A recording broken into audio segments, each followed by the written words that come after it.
हनुमान जी महाराज चैत्र की पूर्णिमा के दिन प्रकट होते हैं। महाराज पवन तनय संकट हरन मंगल मूरत रूप राम लखन सीता सहित हृदय बसौ सुर। श्री हनुमान जी महाराज का प्रागट्य होता है, चारों तरफ सुख ही समाहित हो जाता है, आनंद ही आनंद स्थापित हो जाता है चारों। कल हनुमान जी की जन्मोत्सव की पूर्णिमा, संपूर्ण देशवासियों को, संपूर्ण सनातनियों को श्री हनुमान जी महाराज के प्रागट्य की बहुत बहुत बधाई हो। शिव जी का अंश स्वरूप भगवान श्री हनुमान जी महाराज प्रकट हुए। कल कोई नारी, कोई स्त्री श्वेत अक्षत, श्वेत पुष्प चैत्र पूर्णिमा के दिन शिव को समर्पित करती है, उसके गर्भ से संतान जरूर होती है। वो बिना संतान के रह नहीं सकती, उसको संतान की प्राप्ति जरूर। और साधुता है पूरे आरण्य वासियों को कि वो चैत्र की पूर्णिमा, यदि आप लोग नेट पर सर्च करेंगे, गूगल पर सर्च करेंगे तो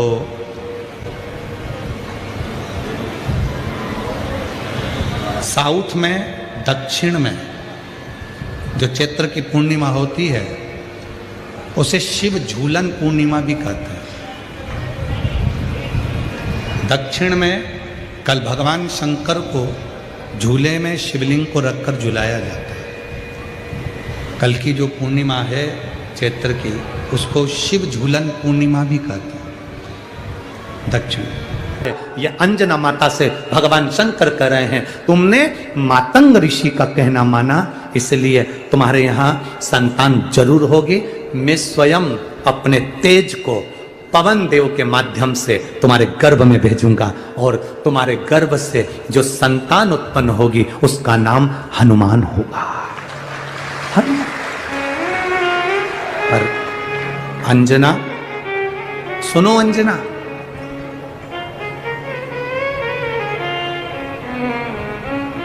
अंजना सुनो, प्रथम बार में तुमने मुझको एक भोग लाकर दिया,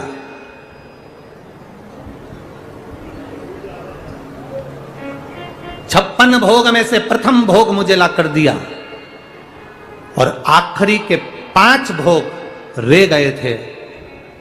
इसलिए अंजना तुम चिंता मत करना, तुम्हारे गर्भ से भी केवल एक पुत्र नहीं, तुम्हारे गर्भ से 6 पुत्रों का भी जन्म होगा। और समय आया और उस समय के अंतर्गत मां के सुंदर आनंद से पवन तनय संकट हरन मंगल मूर्ति रूप राम लखन सीता सहित हृदय बसौ सुर। शिव के एक अंश मात्र, शंकर का एक स्वरूप माता अंजना के गर्भ में पहुंच गया।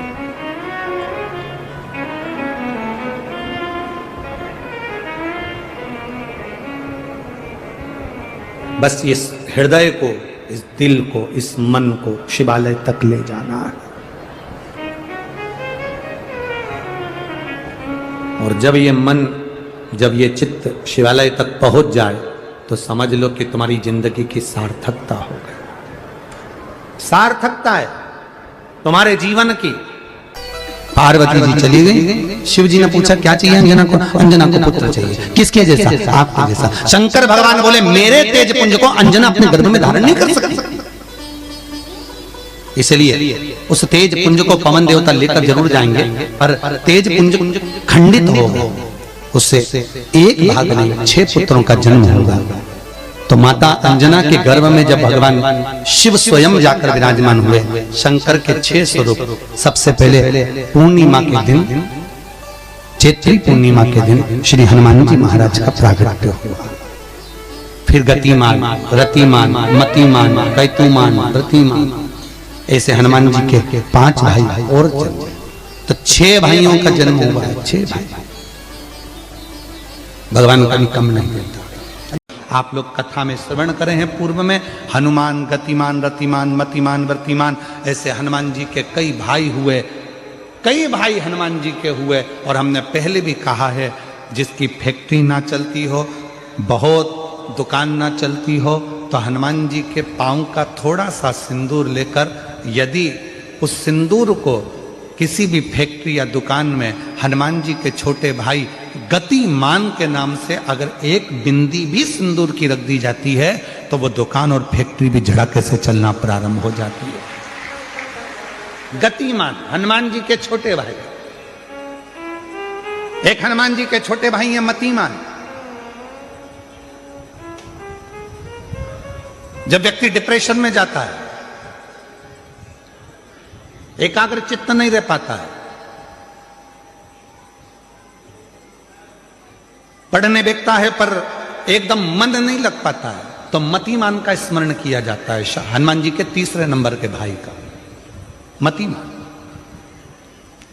और कहते हैं एक दुर्वा यदि मतिमान के नाम से शंकर भगवान की शिवलिंग पर चढ़ा दी जाए और उसी दुर्वा को वापिस लेकर आया जाए, अंधेरा होने से पहले, सूर्य अस्त होने के पहले, शाम के प्रदोष के पहले यदि उस दुर्वा को उस व्यक्ति को चबा चबा कर खिला दो तो डिप्रेस हो रहा है, डिप्रेशन में है, चिंता में है, टेंशन में है और उसका विवेक काम नहीं कर रहा, बुद्धि स्थिर नहीं हो पा रही है या पढ़ने में मन नहीं लग पा रहा है, तो उसको आप एक दुर्वा मतिमान हनुमान जी के तीसरे नंबर के भाई मतिमान के नाम से अगर खिला देते हैं तो उसकी बुद्धि केंद्रित होना प्रारंभ हो जाती है और वो डिप्रेस से हटना प्रारंभ हो जाता है, मन स्थिर होने लगता है। मतिमान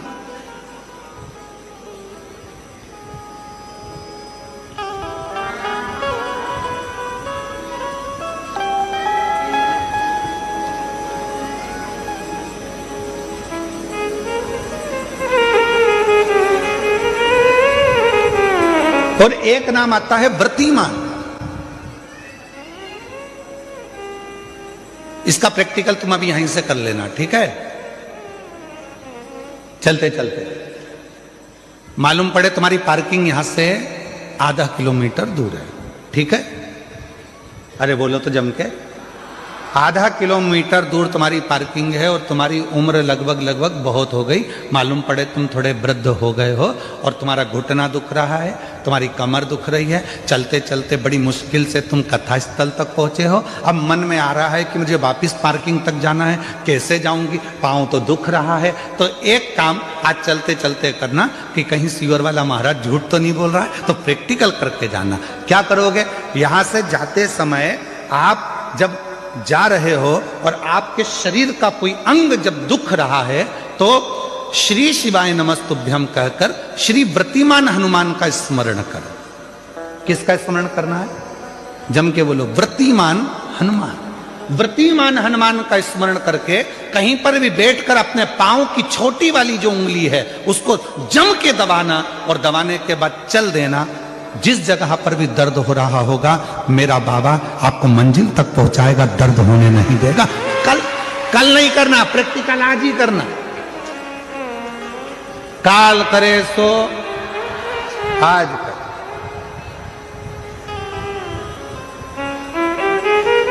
व्रतिमान आज करेंगे गुरुजी, 3 महीने में फर्क दिखेगा। तुम तो आज की आज का बताओ ना कि आज की आज में फल कैसे मिले। तुम तो बिल्कुल तैयारी में बैठो। जाते जाते व्रतिमान हनुमान भगवान श्री शिवाय नमस्तुभ्यम का स्मरण कर कर एक ऊर्जा के साथ, ताजगी के साथ चलते जाओ। जिस व्यक्ति की नौकरी नहीं लगती, सर्विस नहीं लगती, हर जगह पर अप्लाई कर रहा है, बार बार इंटरव्यू देने जा रहा है, लगातार उसको अगर सफलता प्राप्ति नहीं हो रही है तो धतूरा ढूंढो। धतूरा कहीं बाजार में नहीं मिलेगा, किसी वृक्ष से धतूरा तोड़ लिया, कुछ मत चढ़ा, तू शंकर जी के मंदिर में जाकर तेरा नाम और गोत्र बोल और शिव जी को धतूरा चढ़ाना चालू कर दे और बाबा से विनती कर, धतूरा चढ़ाना चालू कर। अब धतूरा कोई बहुत कीमती होता है क्या? बहुत पैसे का मिलेगा क्या? कहीं पे भी मिल जाएगा। धतूरा तोड़ और चढ़ा शंकर जी को। रोज नियम बना ले कि एक धतूरा मैं शंकर जी को चढ़ाऊंगा, प्रतिदिन चढ़ाऊंगा, शिव जी से जाकर निवेदन करूंगा प्रतिदिन। शंकर जी की प्रिय वस्तु में धतूरा, बेलपत्र आदि कादि की तो है, क्या है? चढ़ा रोज एक धतूरा। ध्यान दीजिएगा, पंचमुखी हनुमान का एक स्मरण, पंचमुखी हनुमान का एक भाव।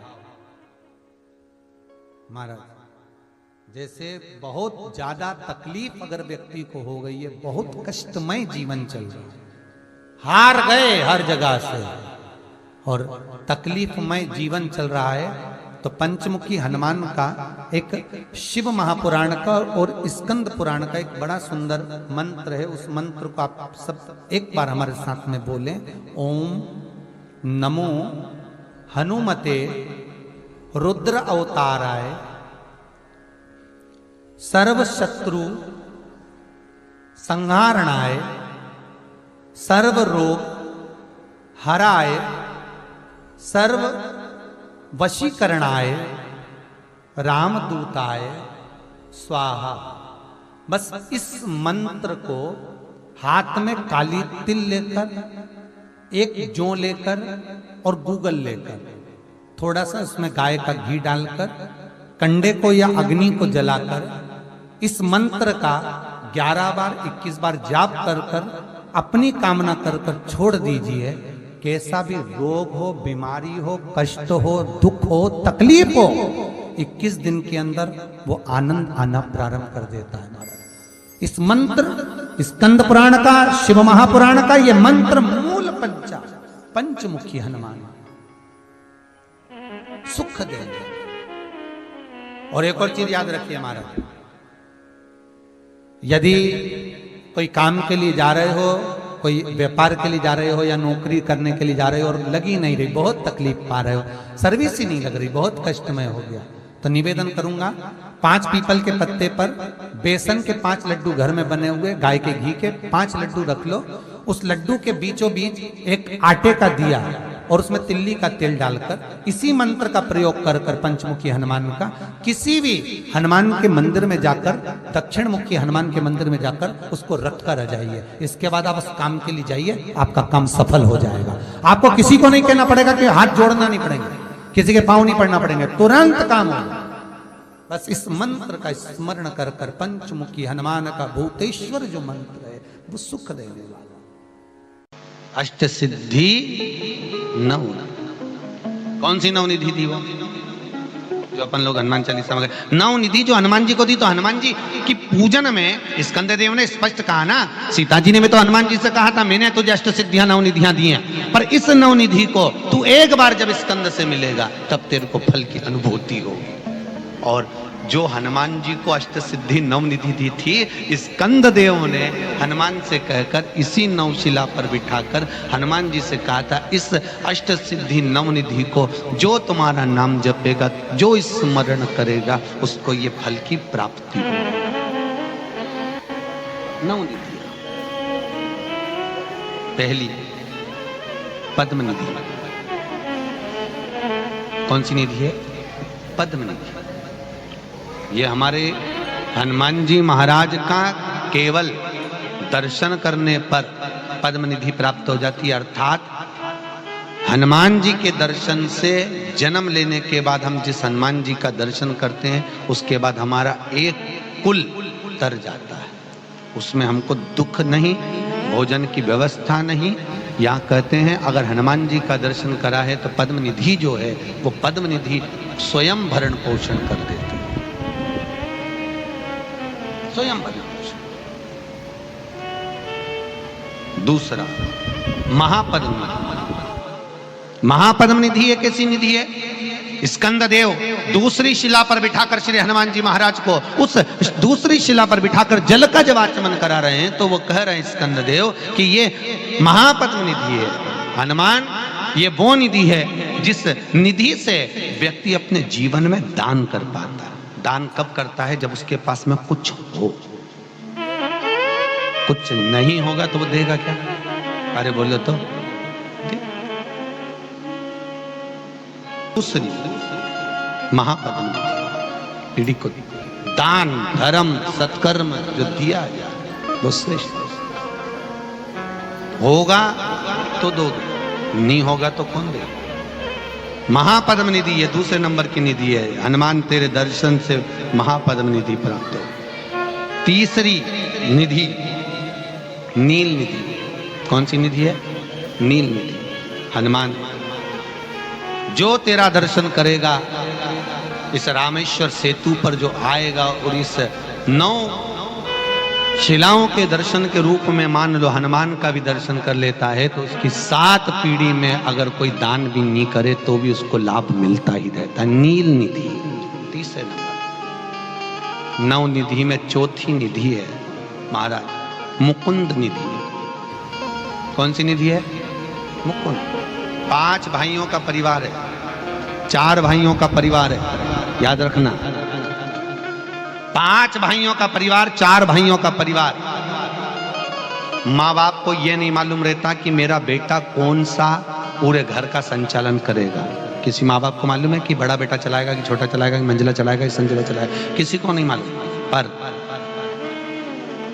जिसके भाग्य में मुकुंद निधि लिखी होती है, घर को वही लेकर चलता है। कौन सी निधि? जम के बोलिए। आप लोगों ने पहले 9 निधियां पढ़ी हैं कि नहीं पढ़ी हनुमान जी की? नहीं पढ़ी ना?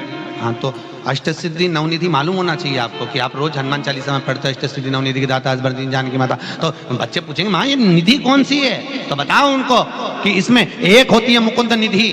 कहते हैं कि उस मुकुंद निधि के बल पर घर में 5 लोग हैं, 4 लोग हैं, 3 लोग हैं, 3 बहुएं हैं, 4 बहुएं हैं, 2 बहुएं हैं, किसी एक बहू के भाग्य में लिखा रहता है कि उसको घर में लेकर चलना है, भले उसको यश मिले चाहे नहीं मिले। दुनिया के लोग ताने दें, आने तो कुछ भी कहें, पर उसको परिवार लेकर चलना पड़ता है। वो मुकुंद निधि के अंतर्गत आता है। मुकुंद निधि, वो मुकुंद निधि है जिसके अनुसार हम अपने परिवार को साथ रखें। फिर अगला वर्णन है 5वें नंबर पर नंद निधि। कौन सी निधि है?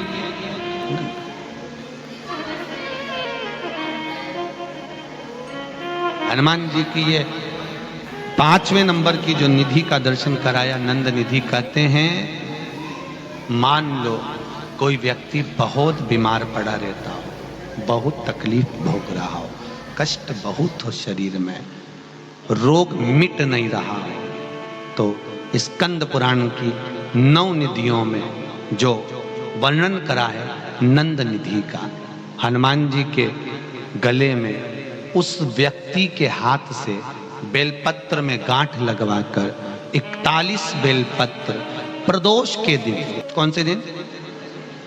प्रदोष के दिन, अगर हनुमान जी को समर्पित कर दी जाए, केवल 2 या 3 बार नंद निधि का स्मरण कर कर समर्पित करी जाए, वो व्यक्ति का रोग धीरे धीरे मिट जाता है, स्वस्थ हो जाता है। नंद निधि। एक बात बहुत ध्यान से रखना, बहुत ध्यान रखिए। नंद निधि बच्चा, बहू, सास, ससुर अगर कोई चिड़चिड़ प्रवृत्ति में है, बहुत घर में क्लेश करते, शांति रखती बनी लक्ष्मी, आज के जमाने में लक्ष्मी तो दी भगवान ने, पर शांति, बाहर रहोगे तो शांति, घर में गए तो वापस इधर देखो तो बहू का मुंह तबेला जैसा, इधर देखो तो सास का मुंह भगोने जैसा।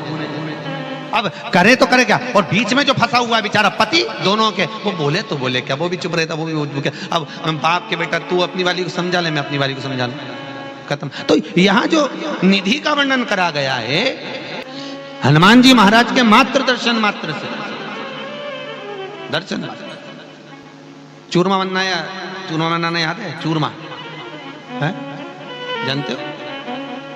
शक्कर का बनाते, गुड़ का बनाते हैं? शक्कर का बनता काय का? गुड़ का। ठीक है।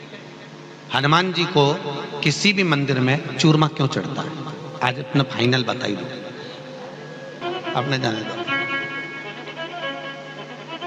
चूरमा हनुमान जी को क्यों चढ़ाया जाता है? तो कहा महाराज जी, हनुमान जी को अंतिम, जिस समय माता जानकी ने सारा भोजन परोसा गया, हजारों तरह का भोजन माता जानकी ने परोस दिया, और आप सबको मालूम होगा अयोध्या का राज्य पूरा खाली हो गया, संपूर्ण राज्य।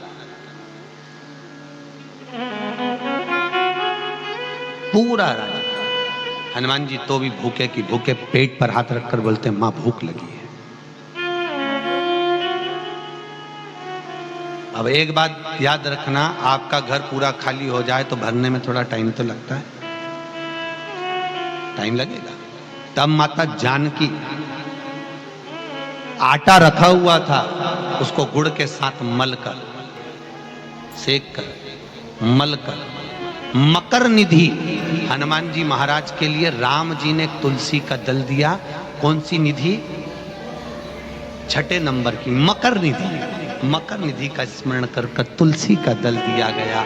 तुलसी देने का कारण केवल इतना सा था मकर निधि का, हनुमान जब तुलसी का दल पेट में जाएगा, पचेगा, तो हनुमान के शरीर की जो एनर्जी है, ऊर्जा है, जितनी फैलेगी उतनी ही वापिस अयोध्या में सत्ता बढ़ जाएगी, वापिस धन बढ़ जाएगा, संपदा। मकर निधि छठे नंबर पर। आनंद निधि के बाद मकर निधि का नवनिधि। पहली बार चूरमा हनुमान जी को दिया माता जानकी ने, दूसरी बार दिया जनक जी ने, मारा जनक जी ने भी दिया था, वहां भी मिला।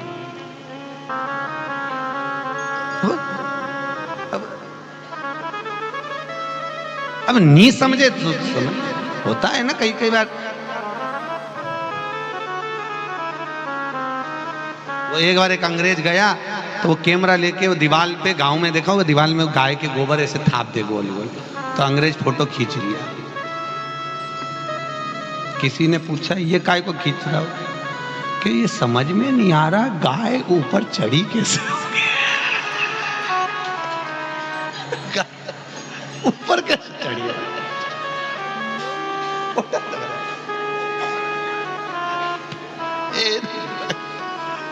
गाय चढ़ी थी।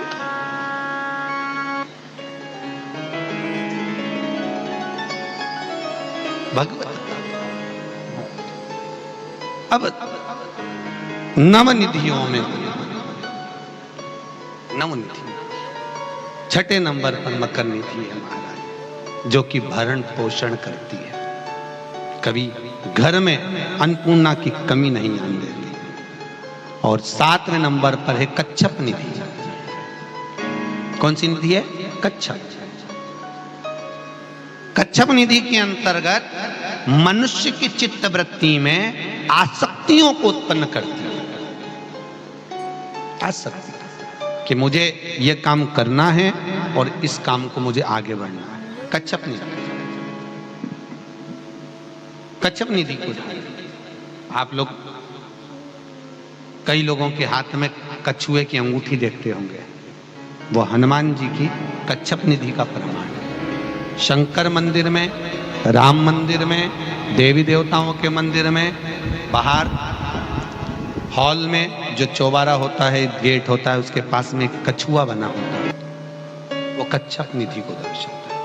उसका क्या प्रमाण? कछुआ क्यों बनाया जाता है मंदिर के अंदर? दरवाजे पर कछुए का प्रमाण क्यों दिया जाता है? मूर्ति की प्राण प्रतिष्ठा होती है तो कछुआ रखवाया जाता है। क्यों? तो वो कच्छप निधि के लिए महाराज, जो मंदिर में, चाहे शंकर मंदिर में आए, चाहे राम मंदिर में आए, हनुमान मंदिर में आए, देवी मंदिर, जो भी उस मंदिर में प्रवेश कर रहा है, जब वो कच्छप निधि का दर्शन करे, कच्छप निधि का दर्शन कर कर उसके भीतर कभी आसक्तियों की, अर्थात तमन जो करने की ललकता है, वो समाप्त ना हो और अग्रण्य बढ़े और बढ़ता जाए, वो कच्छप निधि। फिर अगला वर्णन आया है शेख निधि। 8वें नंबर पर है शेख निधि। शेख निधि, ये शेख निधि हमारे जीवन में हमारी इंद्रियों को परमात्मा की ओर लेकर जाते हैं। मनुष्य हो, कई लोग कहते हैं हम भगवान को नहीं मानते, कोई कहता है हम परमात्मा को नहीं मानते, मत मानो, पर जीवन में मनुष्य की देह में एक समय ऐसा आता है कि व्यक्ति को परमात्मा को, अरे बोलो तो जम के, मानना व्यक्ति को। अकाल मृत्यु वो मरे जो काम करे चंडाल का, और काल उसका क्या बिगाड़े जो भक्त हो महाकाल का। याद रखना, आप आपके परिवार वाले आपको अंदर आईसीयू में धकेल कर, आईसीयू में वेंटिलेटर पर रखकर आप बाहर खड़े रहोगे, अंदर डॉक्टर होगा और डॉक्टर भी जब बाहर निकल जाएगा सिस्टर होगी, सिस्टर भी बाहर निकल जाएगी कंपाउंडर होगा, कंपाउंडर भी बाहर निकल जाएगा। तब उस समय पर आईसीयू में वेंटिलेटर पर कौन होगा? तो स्कंद पुराण कहती है जो तुमने भजन किया है, जो तुमने दान किया, जो स्मरण किया, वो शेख निधि आपके जीवन में आपके सामने खड़ी रहती है, आपको श्वास देने के लिए, आपको श्वास प्रदान शेख। और अगले नंबर पर 9वें नंबर पर एक खेव निधि, खेव निधि, ये 9 निधियों में अगला खेव निधि। और ये निधि हमारे जीवन में हमारे परिवार को जोड़ कर रखती है। जिसका परिवार टूट रहा हो समझ लेना उसके यहाँ खेव निधि की कमी है। खेव निधि जोड़ने के लिए क्या करा जाता है? उसका केवल एक ही क्रम है, खेव निधि को जोड़ने की। महीने भर में एक बार, पूरे महीने में एक बार कच्चा सूत जानते हो? कच्चा सूत, कच्चे सूत की बाती बनाई। काय की बाती बनाओ? कच्चे सूत, कच्चे सूत की बाती बनाकर 108 बाती का निर्माण कर कर खेव निधि के भाव से श्री हनुमान जी के मंदिर में लगा दीजिए। आपके बहू बेटे में अगर लड़ाई है, सास बहू में लड़ाई है, भाई भाई में लड़ाई है, कहीं संबंध विच्छेद हो रहे हैं, किसी का तलाक जैसा हो रहा है, तो वो वापस जुड़ने की कतार पर आ जाता है। जोड़ने का जो प्रयास कर आपको लेकर। ये कितनी निधि हो गई? 9।